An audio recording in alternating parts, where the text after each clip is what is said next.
see, I am the greatest combat athlete of all time.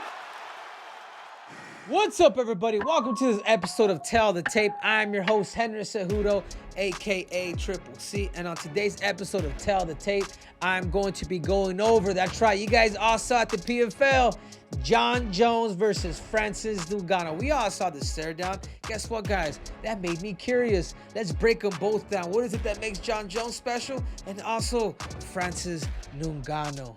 Guys, this wouldn't be possible without our sponsor. That's right, Cookie Codes. Whenever you guys want to enjoy, you guys make sure to find your local store near you. Go to cookiecode.com and get your munchie on. Guys, enough talk. Let's take it to the big screen. Okay, so here we are. Tell the Tape. Jon Jones, 27-1. That one was a no contest. 10 KOs, 7 submissions. That means 17 out of his 27 fights have ended in a finish. 6'4". This is I think still till today, where pound for pound, he has the longest reach in UFC history with 84.5. I think he had the same reach as Stefan Struve, if I recall. That's crazy because Stefan Struve is like 7'2" or something crazy like that. Age 35 versus the Predator, Francis Ngannou, 17-3 with 12 KOs, 4 submissions, surprisingly. That's crazy. 6'4", 83 in reach. You give an inch and a half to Jon Jones, and at the age of 36. Well, these guys are kind of identical with the same height, close to age. A slight off with the reach. They're pretty close in KOs. I mean, if you really take a look at their finishing race, I mean, these guys are pretty much equal when it comes to, finishing people, and according to the actual numbers that they actually have fight, with 20 fights to 28 fights for Jon Jones. And now, let's talk about the greatest of all time, Jon Bones Jones. Jon Jones' strengths. Right away, guys, I think of, what I think of? Just experience and high-level competition. I'm not even talking about mixed martial arts. I mean, this man's been wrestling since he was a kid. He's been around the sport of wrestling. And when you're around that high-level competition, especially coming out of New York, that lets you know something. So from wrestling to the sport of mixed martial arts, with 14 title defenses, the most in UFC history, going up against, winning his bout with Shogun Rua, to receiving his second bout and beating, Cyril Gane. I mean, from Lyoto Machida to Vitor Belfort to Rashad Evans to Quint Rampage, to all these high-level athletes, Jon Jones has not only been able to beat them, but stop the majority of his title defenses. Another strength of his is, guys, he's well-rounded. He's the most well-rounded guy probably in the sport of mixed martial arts, period, in history.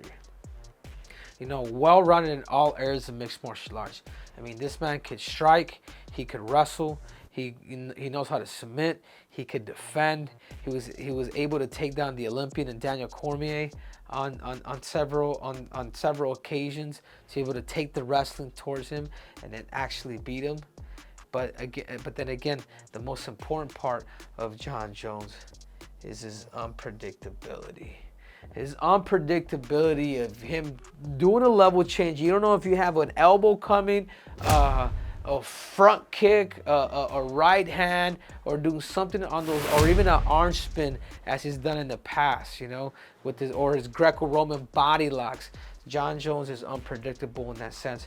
The way he's able to use his striking to his takedowns to, I had the ability of coaching Jon on several occasions, and just seeing how he hides that right leg kick for a heavyweight is just absolutely ridiculous. You think flyweights and bantamweights and featherweights have the speed, and then you see Jon Jones. It's crazy because he has that type of speed at 265 pounds. So extremely, his experience of high-level competition, to be in multiple championship fights, to his well-roundedness in MMA, of understanding and having all the bases down, and then to be able to be unpredictable with all of that, with experience, with technique, and being unpredictable, and the fact that he's able to mix it all to where you don't know what's coming what, or what is it that he's going to do next, right? But without further ado, also for Jon Jones, I gotta be real with them too. We all have weaknesses, you know what I'm saying? And Jon Jones, is one of his weaknesses that I could see is his defense. His ability to sometimes he'll shy away from punches, or he's been taken down by Alexander Gustafsson. Obviously Cormier is one example, but I just think if there's one thing that he can really tighten up, and maybe would in my opinion would be his defense, because you have seen him in championship fights where he's been beat up left and right. Another one is his layoff. I mean, obviously he just fought recently, which didn't go past the damn round, which is, I think it was like 2 minutes and 30 some seconds of round one. But still, if he's going to be going up against, if he's going to be fighting Francis Ngannou or Stipe Miocic, like you're gonna need a round at least under your belt. It's not always the best thing to just finish somebody with the if you're going up against another high level competitor who can also wrestle, like a man like Stipe Miocic. But it has been his 3 years. Even though he did win not the interim, but even though he did beat Cyril Gane, like he put Cyril Gane in a position where Cyril Gane just didn't have an answer, and he was able to submit him. But does he have enough time? Does he have enough rounds under his belt in order for him to feel really, the best, or the Jon Jones that we've actually seen? Because we only saw a clip of him beating Cyril Gane in a fashion where we didn't get a chance to see his striking or anything of that matter. Another thing is staying motivated. When you accomplish everything, when you have a pot of gold, when you have championship belts, gold medals, and all that stuff, how is it that you stay motivated? Sometimes I guarantee you, Jon Jones gets bored. The best thing that Jon Jones could have ever done is gone up to the heavyweight division and did something, and that's exactly what he did. He went up to 265 pounds, and he was able to make those adjustments, and he was able to beat whomever it is that was there. So stay motivated. It is key. It is huge. When you've done everything, what else is there to do? And I think now he's found it of conquering that other mountain. And now let's get to the one and only, the man with the most vicious power in UFC history, Francis Ngannou. What are Francis Ngannou's strengths? Right here. His number one is his power. I mean, this man has abnormally superhuman strength, where that if he touches you, he doesn't have to touch you hard. He has these hands that when they touch, they're gonna break something. They're gonna put somebody out. So again, it's the power of Francis Ngannou that makes Francis Ngannou Francis Ngannou. I remember getting ready for my fight against Dominic Cruz at that time, and I was getting ready. And I knew that there's Francis Ngannou, that I was up next. I was the co-main event. I remember going in there, and I remember literally having to say, "Hey guys, we have to warm up almost like a fight before, because Francis Ngannou's gonna knock that guy out." Sure enough, within a minute, the dude was out on his feet, knocked him out cold. Not TKO, I'm talking about knocking him out cold. He's a big natural heavyweight. I'm surprised he hasn't been I'm surprised he hasn't been recruited by the NFL or some big organization to make him a damn linebacker. This man he looks like an action figure. He's 6'4", 265 pounds. This dude has to cut weight to get down to 265 pounds. Being a natural heavyweight with the power, that's a recipe that equals a disaster. But what really makes Francis Ngannou on top of the power of all that is he's a risk taker. He will throw out the kitchen sink to get his. Not only in the octagon, but also the fact that he won't renegotiate. He believes in himself in other terms. Like, he didn't renegotiate with the UFC to stick around and to take that money and still be part of the organization. Like, no, he's a risk taker, not just physically, but also through life, of him making those decisions to say, hey, you know what? There's a bigger pot of gold for me, and I got to do what's best for me. So for that reason, what makes Francis Ngannou, not just the knockout power that he has, but he's a risk taker, and a good one too. Now let's get down to his weaknesses. Francis Ngannou, I remember watching him against Stipe Miocic, the fight that he did lose, and it showed me his endurance. How much grappling. Could he find the bodies to really push him to levels where he's going to be able to fill that in a 5-round fight? Because you're not going to knock out Jon Jones. Jon Jones is too smart. He's going to evade. He's going to move his head. He's going to grab you. He's going to do a lot of certain things. And for that reason, I'm going to have to say his endurance. Francis Ngannou's endurance is suspect. His takedown defense. His takedown defense that comes with the endurance, but the ability of being taken down, and he's gotten better at it. When Stipe did fight him the second time, he did all that, but that was the last time that I saw any of those guys trying to actually take him down. Was Stipe 100% there? I didn't see enough fights to really kind of give him that sense where I'm sure he's gotten better at takedowns, but when I see from the times that he did lose, it was done through this. It was done through this. And not least, limited skills. Relies a lot on power. So as much as it could be his best friend, it could also be his worst enemy too. Because what happens when you go up against a guy like Jon Jones, who really understands the game, who really understands not the game of mixed martial arts, but the game of winning? Are you just going to rely on power? Do you got other tricks up your sleeve? I would love to see, Francis Ngannou with kicks, with knees up the middle, doing the unpredictability to guys that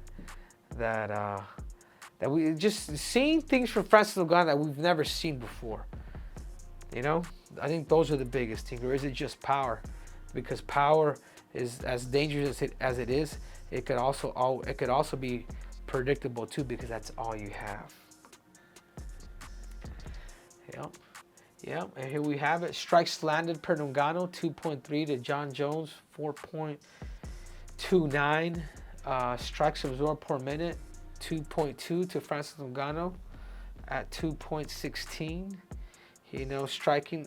Striking defense 64 to 41 to Francis Ngannou, and then takedown defense. And this is where I see it. 95 to 71. Overall, this would be the dream fight that people would have to make, that would want to make. You got the UFC versus you got the UFC versus PFL, and how that they're actually going to come together. Guys, the only reason why I'm even breaking this stuff down is because of the controversy that they've had at the PFL event. Will this fight ever happen? Will PFL and the UFC ever come together and finally organize and let the best fight the best? I just don't think so. But if I had to pick somebody who I feel that would have a performance of a lifetime, it's hard to go with Jon Jones. With Philippians 4:13, I can do all things through Christ who gives me strength. I just feel like he has too many tools. He's too experienced. He knows how to win. This would probably be more likely his last fight. He would dedicate himself. And there's one thing that I will say about Jon Jones: gain a chance to coach him. He's the most humbled human being that you'll ever meet. I mean, he's every coach's dream. It's yes, sir, no, sir, how much, how high. You know what I'm saying? Like, is there anything that I could do? Constantly asking questions. And I think that's what makes Jon Jones special. You know, what he's done outside the octagon, I mean, you know, who am I to judge? Who are we to judge people? But what I do know of him inside the octagon, the dude is an absolute killer. I think the wrestling of how he is it that he got Cyril Gain down, he would use the exact same tactics against a guy like Francis Ngannou, because as lethal as Francis Ngannou is with this power, when you're able to tame that power and be able to use it efficiently like Jon knows, and be able to throw out that throw out that crazy wrench that you don't see, that's what makes Jon Jones special. And I really do see this fight, I really see this fight a one-sided fight. Not saying that I wouldn't give Francis Ngannou a chance, but I really wouldn't give him a chance because this man has too many tools, and he knows about the Francis Ngannou power, and he's not even gonna take it there. He's not even gonna entertain that. So you can probably see Jon Jones kicking, or you can see Jon Jones actually wrestling. So that is your breakdown. Tell the tape. I'm your host, Henry Cejudo, aka Triple C. And guys, this is brought to you by the one and only Cookie Co. Whenever it is that you guys want to indulge, you guys got a sweet tooth, you guys love cookies and cream, you guys love X, Y, and Z, you guys want the cookies that are all organic ingredients, you guys know where to go. Go to cookieco.com and find a local store near you. That's Tell the Tapes. Jones versus Francis Ngannou. Hope you guys enjoyed it, and I will be back next time. And we are out.